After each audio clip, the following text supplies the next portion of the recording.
नमस्कार, सत श्री अकाल, राम राम सा, खम्मा गणी, वणक्कम, प्रणाम। आप सभी को ऑल्टरनेट मीडिया में फिर से स्वागत है। हमारे साथ जुड़े हुए आर.एस.एन. सिंह सर। इस वक्त आसिम मुनीर अमेरिका पहुंचे हुए हैं, बहुत सारी डेवलपमेंट्स हो रही हैं। सर उसके ऊपर कुछ एक बहुत इंपॉर्टेंट डेवलपमेंट्स लेकर आए हुए हैं and which is little not discovered, not been even spoken about. So without wasting much time, we'll just jump into the topic straight. Sir, a very warm welcome on the show. The platform is yours. Gayatri ji, आपको और आपके दर्शकों को मेरा नमस्कार, मेरा प्रणाम। और ये आसिम मुनीर ये 2 महीने में दूसरी बार ये जा रहे हैं अमेरिका। और खास करके जो यूएस सेंट्रल कमांड के मिखाइल कुरेला है, उनके फेयरवेल विजिट के लिए वो रिटायर हो रहे हैं, शायद वो सेंट्रल कमांड से, तो उसके लिए वो जा रहे हैं। और आपको ये याद होगा कि अभी कुछ ही दिनों पहले इस्लामाबाद में माइकल कुरेला, जो फिर से बता रहा हूँ, जो यूएस सेंट्रल कमांड के जो मुखिया है, उनको निशाने इम्तियाज से नवाजा गया। तो ये कौन सी घनिष्ठता है? इसके पीछे कोई कारण तो होगा। आखिर सेंट्रल कमांड क्यों? एक तो बात साफ जाहिर है कि इसका मतलब ईरान पर अमेरिकन हमले के दौरान पाकिस्तान ने उनकी काफी मदद की, घनिष्ठता और बढ़ गई।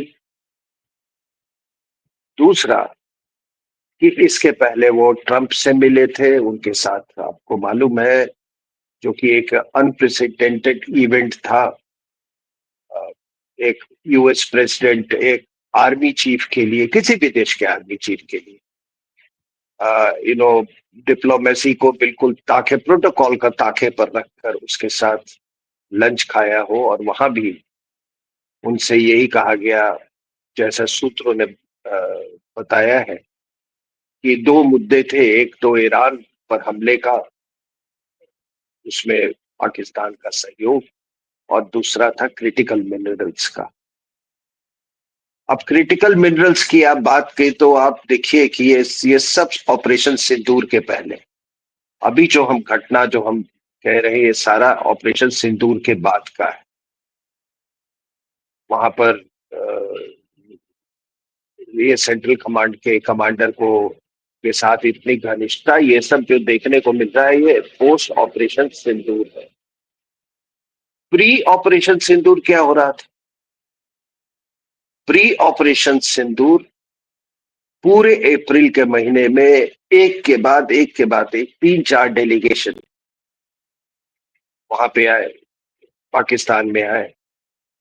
एक डेलीगेशन एरिक मेयर, जो कि bureau of south Asian affairs का कुछ मुखिया है, south and central Asian affairs, वो एक डेलीगेशन लेके आए। उनका मुख्य एजेंडा क्या था? Critical minerals. और एक डेलीगेशन जिसका कि फौज से कुछ लेना देना नहीं है। Minerals is not in the domain of any army of the world, है ना? तो किसी भी डेमोक्रेसी में भाई, वो तो सिविलियन डिस्पेंसेशन जो होता है, उसका ये एक्सक्लूसिव रिस्पॉन्सिबिलिटी है। लेकिन कहीं तो रिस्पॉन्सिबिलिटी शिफ्ट की है मैडम। और ये रिस्पॉन्सिबिलिटी क्यों शिफ्ट की है? क्योंकि इसका मतलब अमेरिकन ने एक सेम्बलेंस ऑफ डेमोक्रेसी रखा हुआ है वहां पे, जिसमें जरदारी और ये नवाज शरीफ और शहबाज शरीफ, ये सब उसके हिस्से हैं। It is just semblance. तो उनको इन्होंने वो बिल्कुल अपना जो संकल्प है, वो बिल्कुल पक्का कर लिया था कि ये मुनीर ही देश को चलाएगा और इसी से बात होगी। यही वो व्यक्ति है जो कि एक ऐसे संस्था को, ये एक ऐसे संस्था का मुखिया है जो कि अमेरिका को हमेशा की तरह डिलीवर कर सकता है। ये जितने पाकिस्तान एनालिस्ट हैं, उनको भी ये बात समझ में आनी चाहिए। तो एरिक मेयर ने उनसे बातचीत की क्रिटिकल मिनरल्स के बारे में। उसी के बाद, तुरंत बाद, ये सारे अप्रैल, प्री ऑपरेशन सिंदूर की बात मैं कर रहा हूं, उसी के बाद एक और डेलीगेशन आया, कांग्रेशनल डेलीगेशन। और वो कांग्रेशनल डेलीगेशन का भी again the agenda was critical minerals. आप समझ रहे हैं, क्रिटिकल मिनरल्स यानी कॉपर, ये निकल, ये सारे क्रिटिकल मिनरल्स आते हैं। आपको तो मालूम है कि बलूचिस्तान में बहुत बड़ा भंडार है। इनफैक्ट अगर कहा जाए तो जहां तक rare earth, lithium, critical minerals, gold का सवाल है, तो अभी भी Balochistan can be considered as the most unexplored region in the world. और क्रिटिकल मिनरल्स और रेयर अर्थ का एक बहुत बड़ा ये होता है, इट्स एनवायरमेंटल फॉल आउट। जिस एनवायरमेंटल फॉल आउट के कारण ही, and of course labour cost के कारण, जितने रेयर अर्थ जो प्रोसेसिंग एक्टिविटी थी यूनाइटेड स्टेट्स ऑफ अमेरिका में, उसको बंद कर दी गई और चाइना का रेयर अर्थ पे मोनोपोली हो गया। तो अब है क्या कि ये भी डेलीगेशन आई थी, तो उसका बस मुख्य जो ऑब्जेक्टिव था, मुख्य एजेंडा था, वो था क्रिटिकल मिनरल्स। दूसरा क्या है कि ये आपके मार्को रूबियो ने इशक दर से बात की, और फिर एजेंडा था क्रिटिकल मिनरल्स। तो आप अगर सारी एक्टिविटी को, जो मैं अप्रैल से आपको मैं बता रहा हूं, अगर वो सब का आप विश्लेषण करें, तो ये निष्कर्ष निकलता है कि the entire new phase of US Pakistan relations is predicated on critical minerals or rare earth। अब ये जियो पॉलिटिक्स में ये बदलाव क्यों? जब तालिबान था तो एक तरह की जियो पॉलिटिक्स चल रही थी। Post Taliban factor, post Taliban जब ये हो गया तो फिर पाकिस्तान की तरफ रवैया बदल गया। ये रवैया के पीछे क्या है? ये इसके पीछे है critical minerals, rare earth elements. अब आप अगर आप देखें तो पहले क्या था कि पूरी जो जियो पॉलिटिक्स थी इस रीजन की, इट वॉज ऑयल ड्रिवन। यानी कि आपको जब 79 में ये सारा कुछ हुआ, ये ईरान में रेवोल्यूशन, ये वो, फिर जो उसके पहले से 73 70 से जो वहां पे जो पूरा जियो पॉलिटिक्स था, वो उसके मुख्य जो बुनियाद थी वो थी ऑयल। और इसीलिए वो पर्शियन गल्फ में किसी को आने देना नहीं चाहते थे। जब सोवियत इन्वेजन यूनियन का इन्वेजन हुआ, तो उसका भी एक मुख्य कारण था to get to the warm waters of the Persian Gulf और द गल्फ रीजन। तो वो लड़ाई थी। अब क्या है कि उस दौर में what kept the war machine going was oil. आज की जो वॉर मशीन है वो क्रिटिकल मिनरल्स और रेयर अर्थ के ऊपर में आधारित है। और फिर आप देखिए, फिर गल्फ रीजन जो है वो पाकिस्तान के कारण फिर भी it retains its primacy, geopolitical primacy in the reason.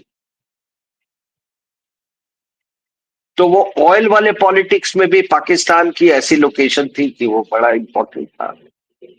और दूसरा, जब ये रेयर अर्थ और इसका क्रिटिकल मिनरल्स का है, तो उसमें भी इंपॉर्टेंट। तो ये तो आप यकीन मानेंगे ना कि आज का जो यूएस पाकिस्तान रिलेशंस है, वो बिल्कुल उसकी बुनियाद जो है क्रिटिकल मिनरल्स है। यहां तक I hope I sound convincing.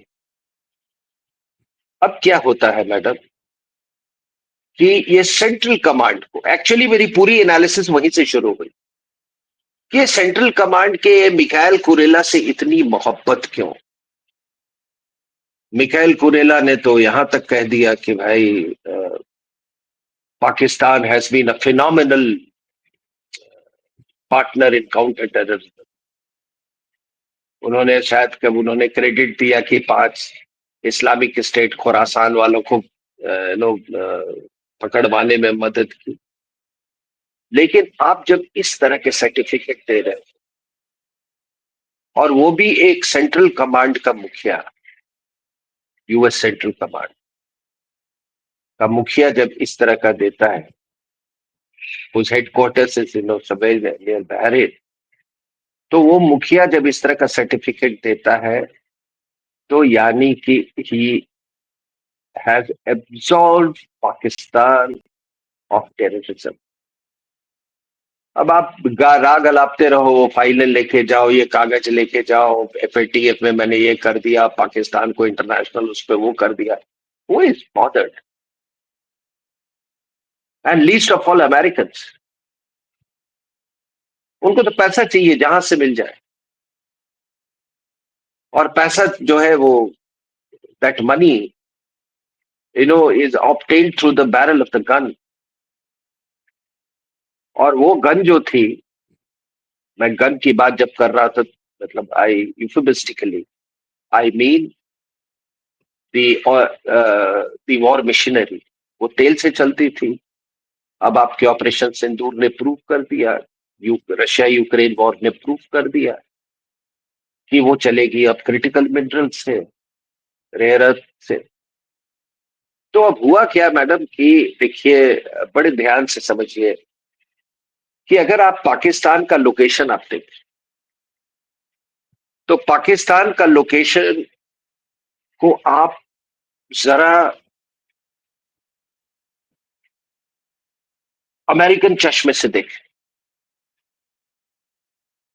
हमें यूएस का जो सेंट्रल कमांड का जो एरिया ऑफ रिस्पॉन्सिबिलिटी कहाँ है, नहीं उसके पहले इंडो पैसिफिक कमांड।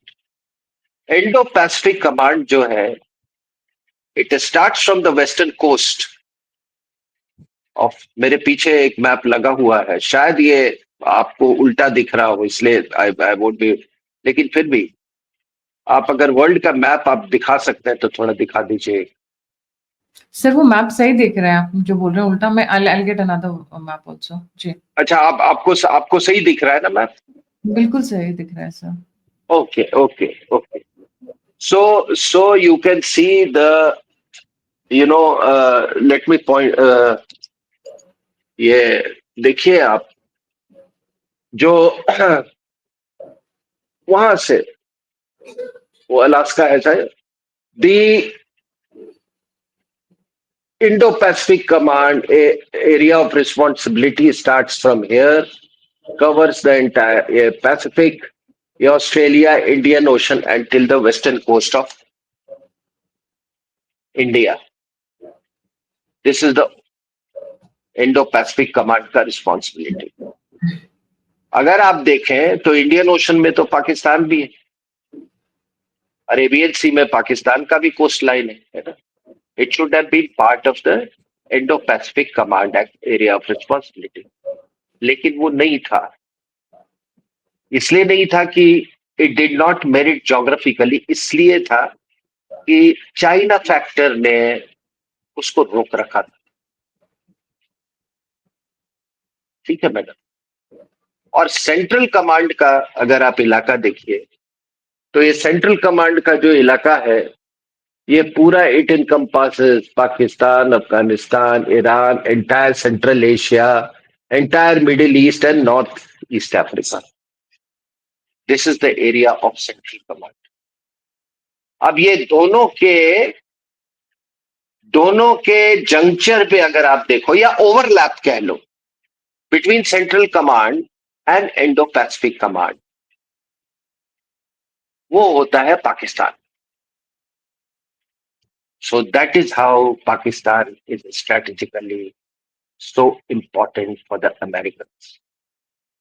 अब आप कहेंगे बदला क्या?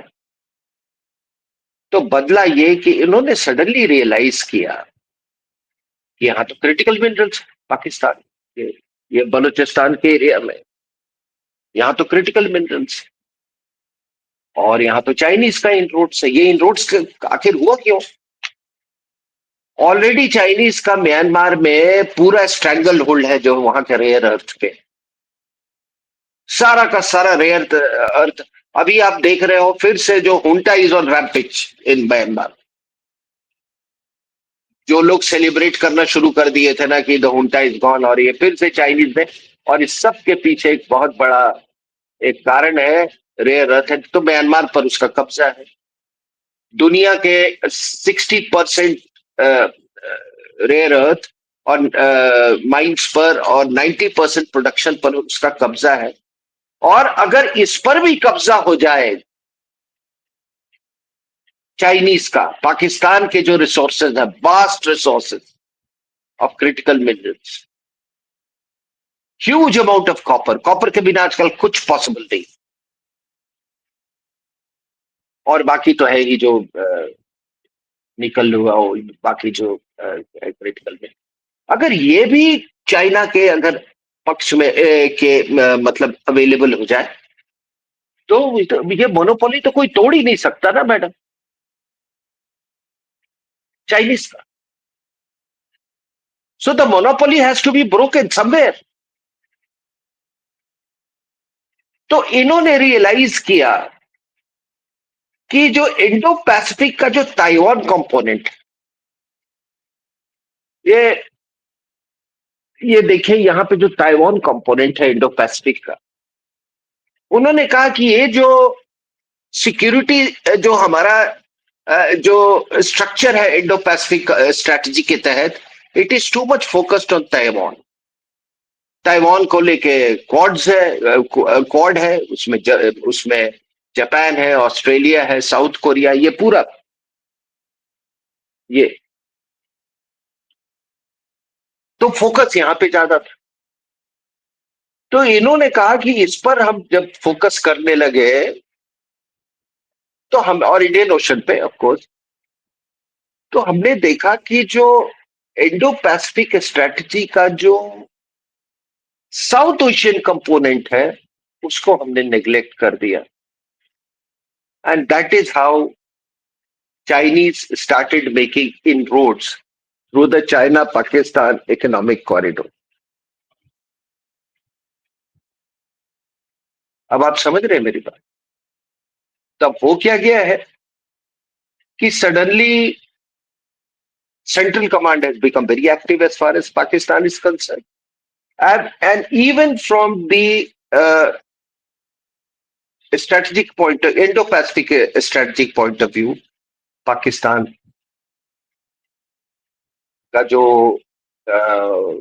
उसका जो जियोपॉलिटिकल स्टेचर जो है उसमें एक बहुत बड़ा मतलब उछाल आया। It's a tectonic shift and it is going to remain so, ये ऐसे ही रहेगा। देखिए मैं एनालिस्ट हूं, मैं आपको विश्लेषण में आपके सामने प्रस्तुत करता हूं। मुझे वो सब एक आम आदमी के ट्रम्प बड़ा बदमाश है, अमेरिका पर भरोसा नहीं किया जा सकता, बिल्कुल नहीं किया जा सकता भरोसा।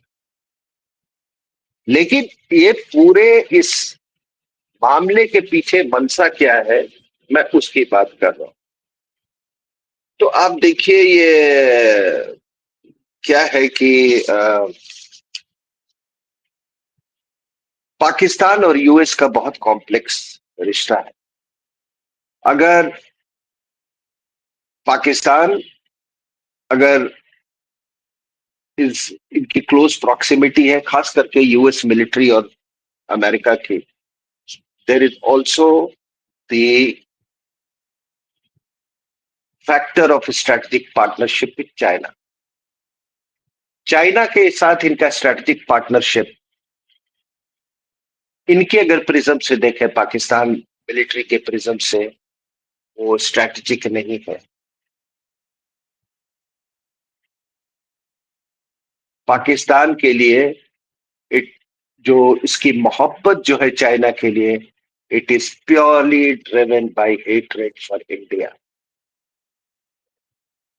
Purely driven by hatred for India. ठीक है, चाइना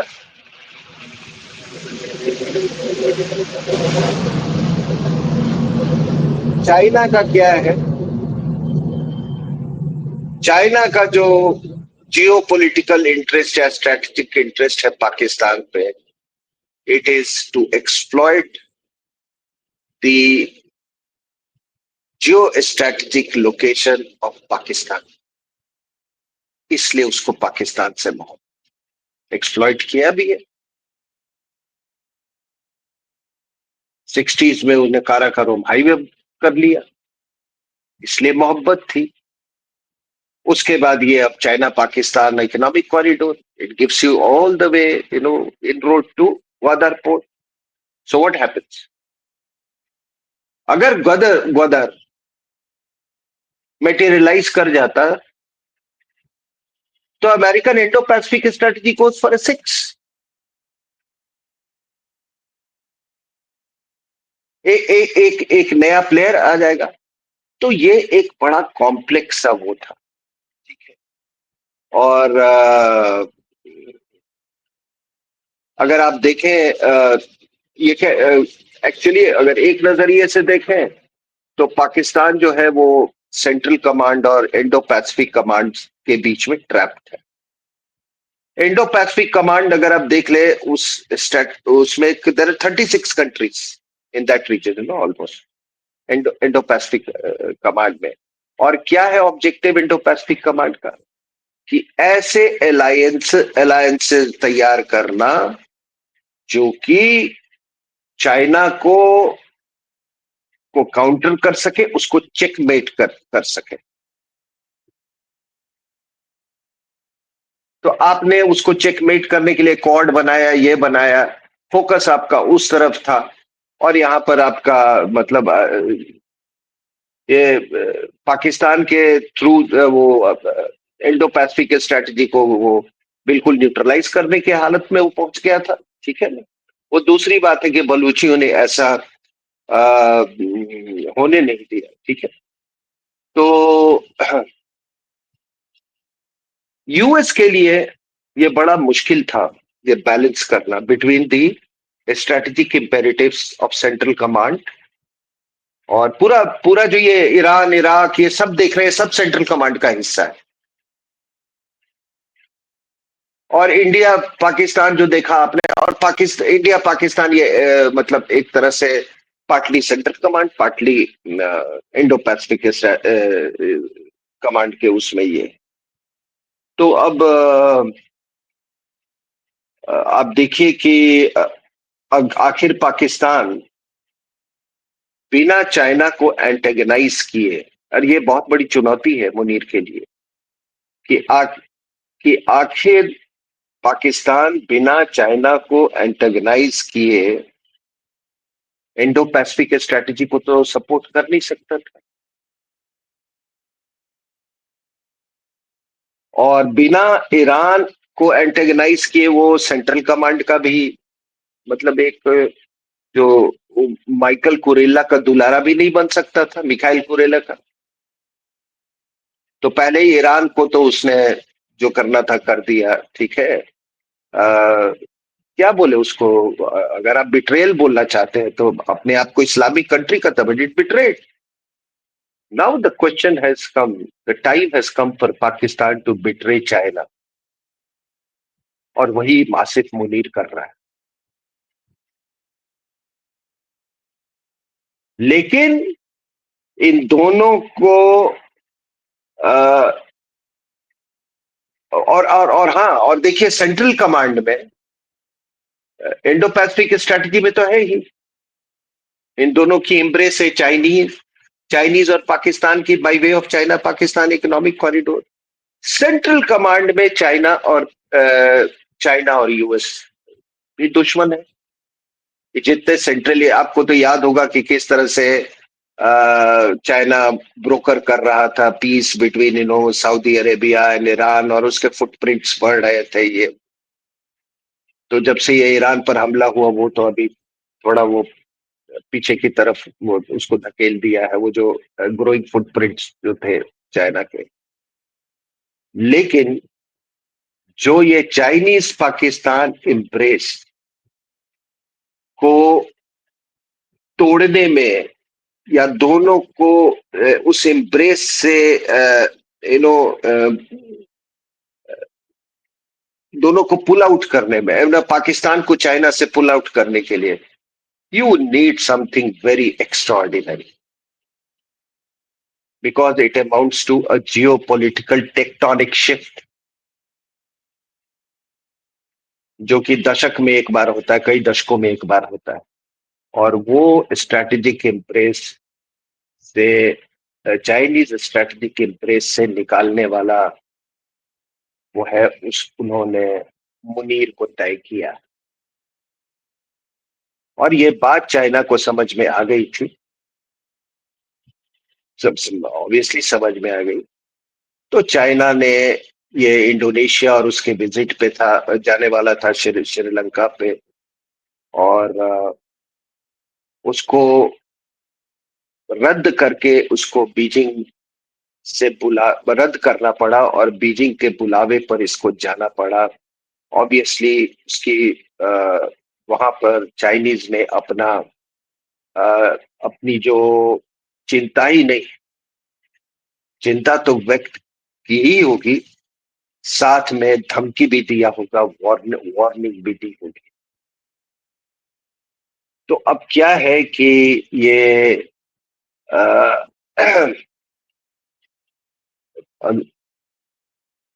अब मान लीजिए कि ये कहना गलत नहीं होगा कि यूएस पाकिस्तान रिलेशन जो ऐसा कहा कि क्रिटिकल मिनरल्स पर आधारित है। अब वहां पर अगर भाई अमेरिकन प्रेजेंस हो जाता है क्रिटिकल मिनरल्स, तो obviously it will be at the cost of Chinese investments, Chinese influence and Chinese strategic ingress into the region. तो अगर वहां पर अगर अमेरिकन आ जाते हैं बलूचिस्तान के इलाके में, जहां पे ये रेकोटिक माइंस वगैरह है, तो चाइना को एक तरह से सप्लांट करना पड़ेगा। It can not be without supplanting China. तो उसको उखाड़ फेंकने की तैयारी में है। और आपको मालूम है कि आ, ये जान लीजिए कि आज का जो, जैसा मैंने कहा, आधुनिक युद्ध जो है, क्रिटिकल मिनरल्स के बिना वो संभव नहीं है। और अगर यूएसए कुछ नहीं करता है ये क्रिटिकल मिनरल्स को लेके पाकिस्तान के, वो भी अमेरिका के लिए सुसाइडल होगा। इसलिए अमेरिका ने तय किया कि ये युद्ध जो है, ये critical war of critical minerals, इसको चाइना के बैकयार्ड से ही शुरू कर।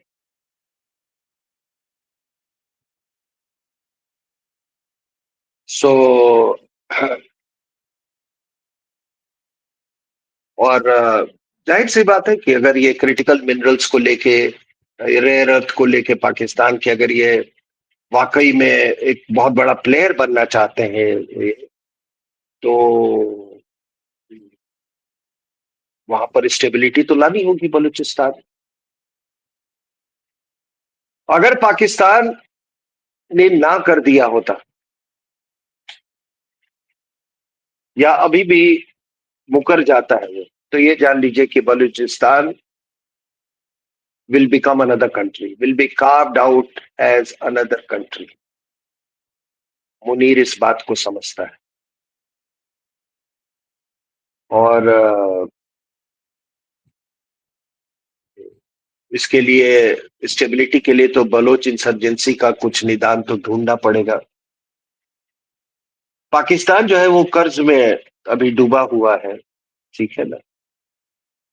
आईएमएफ का 5th लार्जेस्ट कर्जदार है वो, तो इसलिए अमेरिका के लिए इसके वल्नरेबिलिटीज को एक्सप्लॉइट करने का ये सबसे सही समय है। और दूसरा, ऑपरेशन सिंदूर ने इसको ठोक दिया है अच्छे से पाकिस्तान। सो पाकिस्तान इज मोस्ट वल्नरेबल, और वल्नरेबिलिटी इतनी है कि वो आज पैसे मेयर सर्वाइवल के लिए वो कुछ भी बेचने को तैयार, and they have already sold off जो पूरा मिनरल्स जो है आपके वो जो एरिया जो है रीजन बलूचिस्तान का, उसको ऑलरेडी वो बेच बेच चुका है। और अब आप सोच रहे होंगे कि मेरी दिमाग का ये अ, केवल उपज है। अब विश्लेषण है मैडम, और विश्लेषण जब आदमी ऐसा कुछ सोचता है तो हम फिर और भी रिसर्च करते हैं ये जानने के लिए कि क्या मेरी जो सोच है वो और लोगों की भी कुछ ऐसी सोच है क्या। तो मैं आपको एक बताता हूँ। एक CSIS में, centre for strategic and international studies में, एक डैनियल हुंडे ने एक आर्टिकल लिखा। उस आर्टिकल में उन्होंने कहा कि यूएस पाक रिलेशंस जो है वो मिनरल्स के जरिए एक्सपैंड कर सकते हैं। इज राइटिंग इन दिसंबर 2024। उन्होंने कहा बलूचिस्तान दुनिया का सबसे अनएक्सप्लोर्ड रीजन है इन the world. Gold, copper, lithium, 5th largest reserves of copper. फिर उन्होंने आगे लिखा, and I quote, Trump administration can work to counter China control of global critical mineral supply by encouraging in Pakistan critical minerals while also reviving traditional security interests। तो उन्होंने ये साफ कहा कि चाइनीज का जो कंट्रोल जो है क्रिटिकल मिनरल सप्लाई से, उसको, मेरी आवाज आ रही है? यस आ रही है आवाज। हाँ हाँ। चाइना के क्रिटिकल मिनरल्स का जो मोनोपोली है वो, उसको काउंटर किया जा सकता है पाकिस्तान के इस मिनरल, इनकरेजिंग इन्वेस्टमेंट इन पाकिस्तानी क्रिटिकल मिनरल्स, और वही हो रहा है। आपको मैं बता दूं कि हालात ये है कि आप पे टैरिफ लगा, और मैंने आप ही के साथ प्रोग्राम किया था किसी के साथ, जब मैंने कहा था कि अमेरिकन के पास तो बहुत सारे चाबी हैं, क्रिटिकल मिनरल्स के तो हम भी शिकार हैं, जिसके बारे में चर्चा काफी हो रही है आजकल देश में। आपके ऑटोमोबाइल सेक्टर में कई जो आपके ऑटोमोबाइल मैन्युफैक्चरर्स हैं वो मैग्नेट्स के बिना लिटरली तरस रहे हैं। किसी के पास 2 महीने की स्टॉक फाइल है, किसी के 1 महीने की स्टॉक फाइल है। बड़े तरह तरह के खबरें आती है कि इसका ऑल्टरनेटिव निकालो, तो कुछ इंडक्शन मोटर्स की बात हो रही है, लेकिन क्रिटिकल मिनरल्स का कोई वो नहीं। आपको मैं तो आपने देखा होगा कि हमारे तरफ जो लगाया इन्होंने टैरिफ, चाइना को भी लगाया था, लेकिन आपने देखा फिर चाइनीज का टैरिफ जो है वो बिल्कुल उन्होंने रिड्यूस कर दिया। तो किसी ने पूछा कि भाई चाइना भी तेल खरीदता है रशिया से, और भारत से ज्यादा खरीदता है, उस पर क्यों नहीं लगा रहे? तो उन्होंने कहा कि नहीं, ये हमने जितना टैरिफ लगाना था हमने चाइना पे लगा दिया, अब और करने की आवश्यकता नहीं। अब वही वाली बात है, मजबूरी का नाम महात्मा गांधी।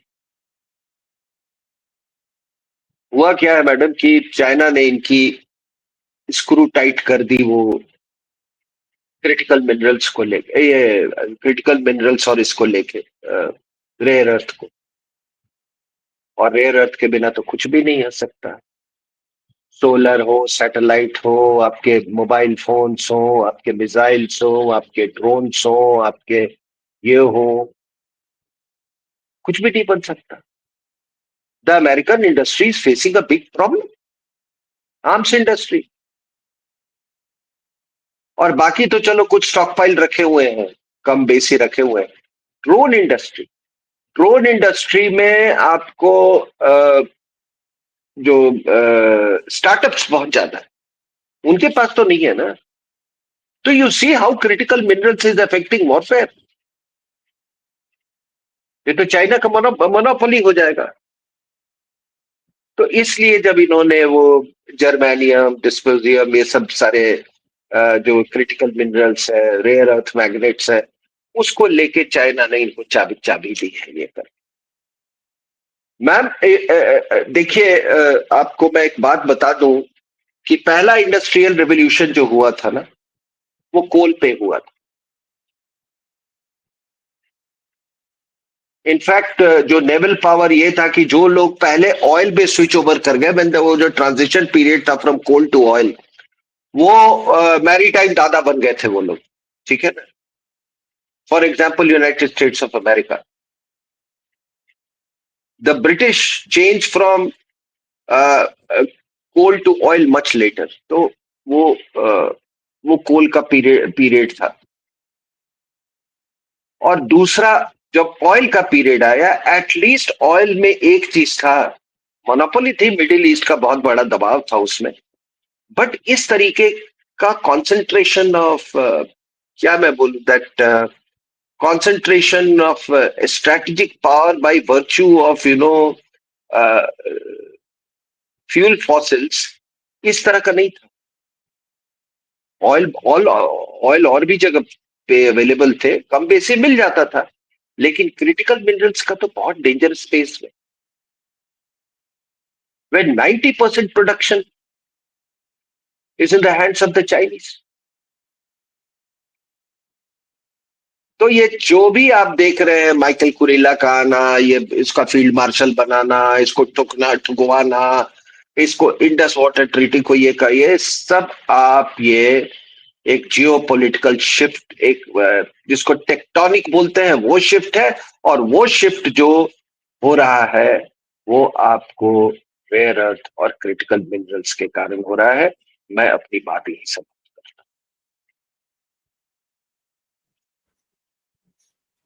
सर काफी इंटरेस्टिंग पॉइंट ऑफ व्यू है, क्योंकि हम लोग जो हमारी जो असेसमेंट थी, this is an add on also.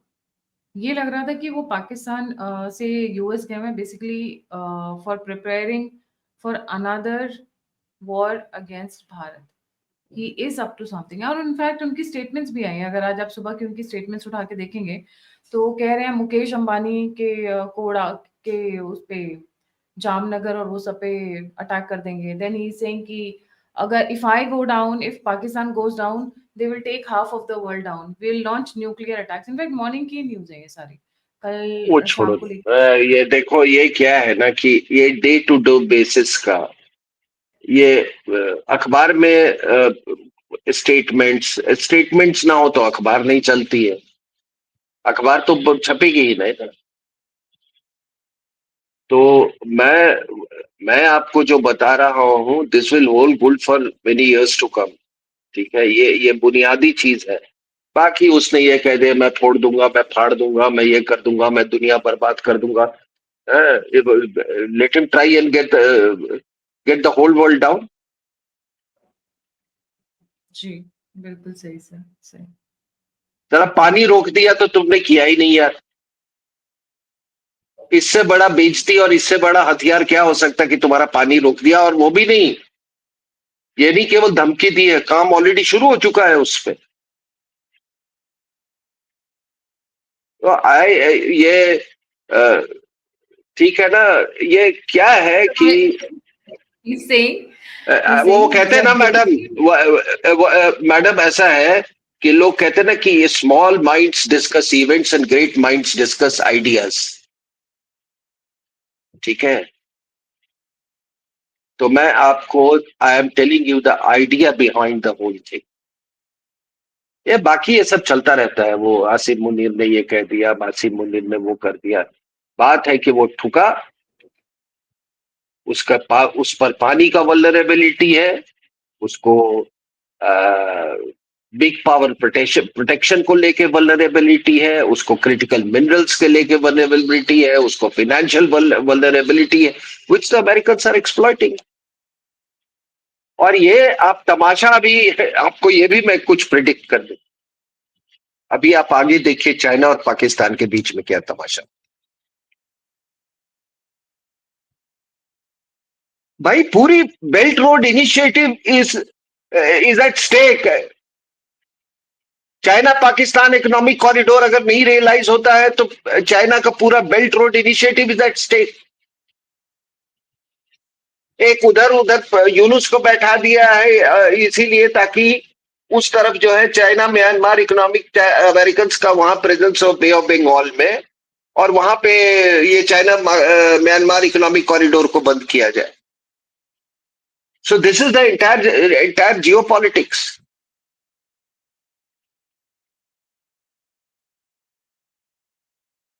और इसीलिए अब लोग, मैं भी कहता था कि डोंट अमेरिकन रियलाइज कि ये क्वार्ट्स जो है, we are so indispensable as far as quartz is concerned. Yes, वो है, but the focus of the Indian Pacific strategy has shifted towards Pakistan and critical minerals. The focus of Central Command has shifted to critical minerals. इसीलिए मैंने शुरुआत में कही कि अगर आप सही असेसमेंट करना चाहते हैं अबाउट ग्लोबल जियोपॉलिटिक्स, तो kindly look through the prism of the two commands of the United States of America. आपको एक बात बता दूं मैं कि आपका जो नजरिया है ना, ग्लोबल पर्सपेक्टिव, जो ग्लोबल पर्सपेक्टिव है या आपका जो ग्लोबल एजेंडा है,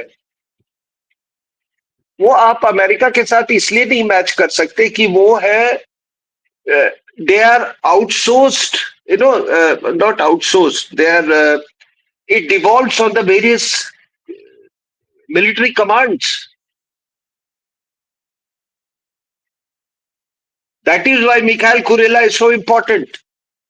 That is why Mikhail Kurilla has been given this award. जब ये अवार्ड इसको मिला तो you think Chinese will be very happy.